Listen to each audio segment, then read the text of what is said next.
IPO analysis की series में आज हम एक ऐसी कंपनी लेके आए हैं जो हेल्थ, हाइजीन और टेक्सटाइल इंडस्ट्री को मजबूती देने का काम कर रही है। हम बात कर रहे हैं स्पनवेब नॉनवोवन लिमिटेड के आईपीओ के बारे में। जानेंगे इस कंपनी की पूरी डिटेल्स, इसके आईपीओ डिटेल्स जानेंगे, इसके फाइनेंशियल वैल्यूएशन जानेंगे, ग्रे मार्केट में क्या कोई प्रीमियम है वो जानेंगे और अंत में जानेंगे कि इस आईपीओ में निवेश करना है नहीं करना। तो देर ना करते हुए फटाफट से शुरू करते हैं। अगर अभी तक चैनल सब्सक्राइब नहीं किया तो चैनल सब्सक्राइब करके बेल आइकॉन जरूर प्रेस कर दीजिएगा। आज हम बात करने वाले हैं स्पनवेब नॉनवोवेंस लिमिटेड के आईपीओ के बारे में। 2015 में एस्टेब्लिश हुई ये गुजरात बेस्ड मैन्युफैक्चरिंग कंपनी। ये कंपनी नॉन वेविंग फैब्रिक बनाने के साथ साथ सप्लाई करने का काम करती है। स्पनवेब एक उभरती हुई कंपनी है जो spun bond non weaving fabric के निर्माण में लगी हुई है। इस कंपनी के अगर हम प्रोडक्ट्स का अगर यूज देखें तो डोरमेट बनाने में, बैग्स बनाने में, कारपेट्स बनाने में, टारपोलिन जैसे प्रोडक्ट बनाने में इस कंपनी के प्रोडक्ट का उपयोग किया जाता है। अगर हम इस कंपनी की प्रोडक्ट रेंज की बात करें तो ये company hydrophobic fabric, hydrophilic fabric और साथ ही साथ यूवी ट्रीटेड फैब्रिक बनाने का काम करती है। यह फैब्रिक खास तौर पर हाइजीन, मेडिकल, पैकेजिंग, एग्रीकल्चर और कंस्ट्रक्शन जैसे सेक्टर्स में उपयोग में लाया जाता है। इस कंपनी के अगर हम क्लाइंट की बात करें तो RGI, Meditech, Millennium baby cares, Myra hygiene, पॉलीगॉफ माइक्रो हाइजीन और कई बड़ी कंपनियां इसके क्लाइंट पोर्टफोलियो में शामिल है।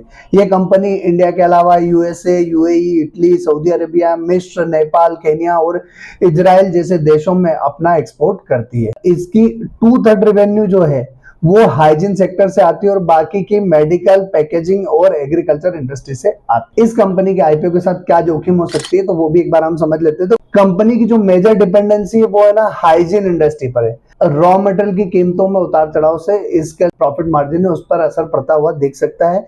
इंटरनेशनल मार्केट पर इसकी डिपेंडेंसी एक जोखिम हो सकता है। खास तौर पर अभी जो सिनेरियो है, ग्लोबल मार्केट की जो सिचुएशन है उसके अकॉर्डिंग ये एक रिस्की ट्रेड हो सकता है।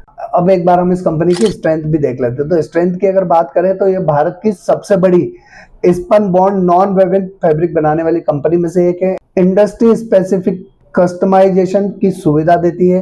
क्लीन रूम टेक्नोलॉजी और एडवांस मैन्युफैक्चरिंग सिस्टम से लेस है। अनुभवी प्रमोटर्स और मजबूत मैनेजमेंट टीम इसका सबसे बड़ा प्लस पॉइंट है। साथ ही साथ लंबे समय से इंडस्ट्री के बड़े क्लाइंट्स के साथ इसके रिलेशनशिप इसे और एक स्ट्रॉन्ग प्लेयर बनाता है। अब बात करते हैं अगर रेवेन्यू की, तो इसकी जो रेवेन्यू का 24% पार्ट इसके एक कस्टमर से आता है, 5 कस्टमर से 65.16% आता है और इस कंपनी के 10 कस्टमर से 74.73% का इसका रेवेन्यू आता है।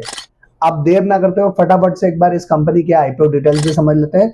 तो 14 जुलाई के दिन आईपीओ शुरू हो रहा है, 16 जुलाई तक खुला रहेगा। 10 रुपए फेस वैल्यू वाला शेयर है, 90 रुपए से 96 रुपए का प्राइस बैंड है।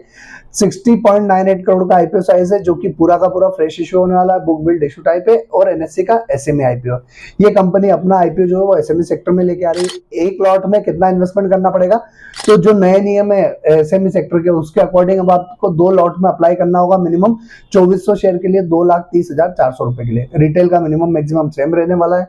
वहीं अगर स्मॉल एचएनआई का मिनिमम देखें तो आपको 3 लॉट में अप्लाई करना होगा 3600 शेयर के लिए 3,45,600 रुपए।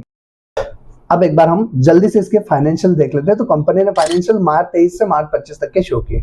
असेट्स की बात किया 93.15 की मार्च 23 की, 106.58 की मार्च 24 की और 182.76 की मार्च 25 की इसके असेट्स है। रेवेन्यू की बात किया तो 117.68 का मार्च 23, 154.24 का मार्च 24 और 227.14 का मार्च 25 का इसका रेवेन्यू है। प्रॉफिट आफ्टर टैक्स की बात किया 1.13 करोड़ का मार्च 23 का, 5.44 करोड़ का मार्च 24 का और 10.79 करोड़ का मार्च 25 का इसका प्रॉफिट आफ्टर टैक्स है। EBITDA की बात किया 10.80 करोड़ का मार्च 23, 15.01 करोड़ का मार्च 24 और 31.23 करोड़ का मार्च 25 का इसका EBITDA है। नेटवर्थ की बात करें तो 20.15 करोड़ मार्च 23, 25.09 करोड़ मार्च 24, 43.15 करोड़ मार्च 25 की इनकी नेटवर्थ है। रिजर्व सरप्लस की बात किया 10.33 करोड़ मार्च 23, 15.77 करोड़ मार्च 24, 27.30 करोड़ मार्च 25 की इनके रिजर्व सरप्लस है।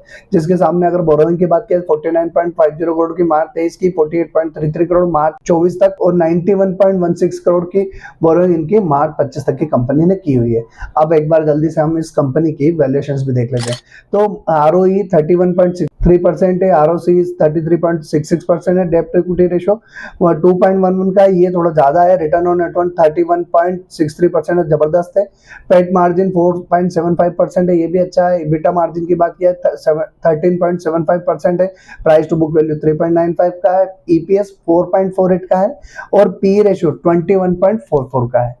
तो ओवरऑल कंपनी के फाइनेंशियल्स ठीक है, डेब्ट एक इसके साथ इशू हो सकता है, बाकी वैल्यूएशंस इसकी काफी अच्छी है। अब इस आईपीओ से आने वाले पैसे का उपयोग ये कंपनी कहाँ करने वाली है वो समझ लेते हैं। तो 290 मिलियन का उपयोग ये funding the working capital requirement के लिए उपयोग करने वाली है, investment in the Holi own subsidiary SIPL for funding it's working capital requirement 100 million का उपयोग वहां करने वाली है, 80 मिलियन का उपयोग रीपेमेंट करने में करने वाली है और जनरल कॉर्पोरेट पर्पस के लिए इस आईपीओ से आने वाले पैसे का उपयोग ये कंपनी करने वाली है। अब बात करते हैं कि इस आईपीओ में हमें निवेश करना है नहीं करना है। तो दोस्तों उससे पहले अगर अभी तक चैनल सब्सक्राइब नहीं किया हो तो चैनल सब्सक्राइब करके बेल आइकन जरूर प्रेस कर दीजिएगा।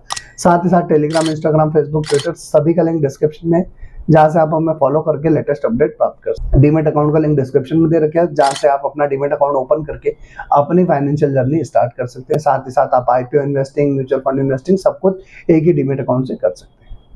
अब अगर ग्रे मार्केट प्रीमियम की बात करें तो 13 से 14% के आसपास की इसकी वर्तमान में ग्रे मार्केट में प्रीमियम देखने को मिल रही है। कंपनी का प्रोडक्ट अच्छा है, कंपनी के पास बड़ा क्लाइंट बेस है, रेवेन्यू टॉप 10 क्लाइंट से थोड़ी ज्यादा आती है, फिर भी ओवरऑल अगर देखें तो कंपनी अच्छी है, वैल्यूएशंस अच्छी है, फाइनेंशियल्स ठीक है और ओवरऑल इस कंपनी के आईपीओ में निवेश किया जा सकता है। आपको क्या करना है, खुद की रिसर्च करना है, इस वीडियो से जो डेटा आपके उपयोग का उसका इस्तेमाल कर सकते हैं आप। उसके साथ साथ अपने फाइनेंशियल एडवाइजर से कंसल्ट किए बिना किसी भी आईपीओ में निवेश ना करें और साथ ही साथ अपनी फाइनेंशियल कंडीशन देखने के बाद डिसाइड कीजिएगा कि आप इस आईपीओ में निवेश करने जा रहे हैं या नहीं जा रहे हैं।